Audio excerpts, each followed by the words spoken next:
இந்தியாவின் முன்னணி பெருநகரங்களான மும்பை, புனே மற்றும் டெல்லி, NCR ஆகிய பகுதிகள் ஒவ்வொரு ஆண்டும் பருவமழை காலத்தில் கடுமையான வெள்ள பாதிப்புகளை சந்திப்பது தொடர்கதையாகி வருகிறது. அதற்கான காரணம் குறித்து விரிவாக பார்க்கலாம்.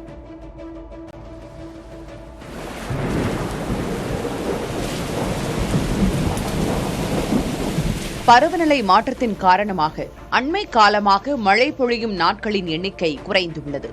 ஆனால் பொழியும் சில நாட்களிலேயே மிக தீவிரமான அல்லது மேக வெடிப்பு போன்ற மழை பொழிவு பதிவாகிறது.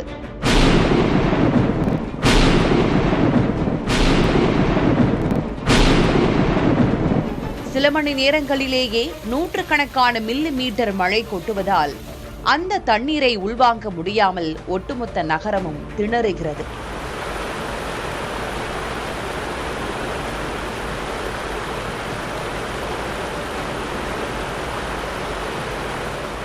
டெல்லி மற்றும் மும்பை போன்ற நகரங்களின் பெரும்பாலான மழைநீர் வடிகால் அமைப்புகள் பிரிட்டிஷ் காலத்திலோ அல்லது பல தசாப்தங்களுக்கு முன்போ வடிவமைக்கப்பட்டவை.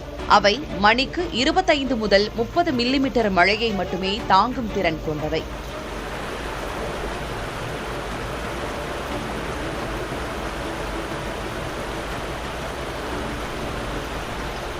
தற்போதைய மக்கள் தொகை பெருக்கம் மற்றும் அதீத மழை பொழிவுக்கு ஏற்ப இந்த வடிகால்கள் மேம்படுத்தப்படவில்லை. மேலும் நகரங்கள் வேகமாக வளர்ச்சி அடைந்து வருவதால் ஏரிகள், குளங்கள், சதுப்பு நிலங்கள் மற்றும் இயற்கை நீர்வழி பாதைகள் பெருமளவில் ஆக்கிரமிக்கப்பட்டுள்ளன.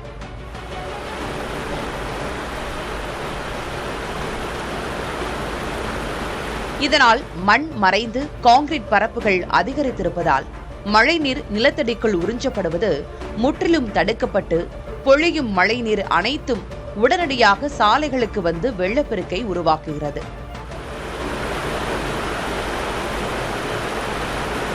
கடலோர நகரமான மும்பையில் பருவமழையின் போது கடல் மட்டம் உயர்கிறது.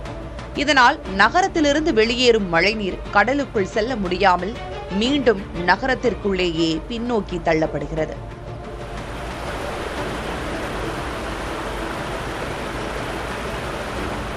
புனே போன்ற நகரங்களில் மலைப்பகுதிகளில் இருந்து வரும் உபரி நீர் மற்றும் ஆறுகளின் குறுக்கே உள்ள அணைகளில் இருந்து திறந்துவிடப்படும் உபரி நீரால் குடியிருப்பு பகுதிகள் பாதிக்கப்படுகின்றன. சுற்றுச்சூழல் விழிப்புணர்வு, தொலைநோக்கு பார்வையுடன் கூடிய நகரமயமாக்கல் மற்றும் உள்ளாட்சி அமைப்புகளின் முறையான திட்டமிடல் உள்ளிட்டவையே இத்தகைய பாதிப்புகளை பெருமளவு குறைக்கும் என்று நிபுணர்கள் கூறுகின்றனர்.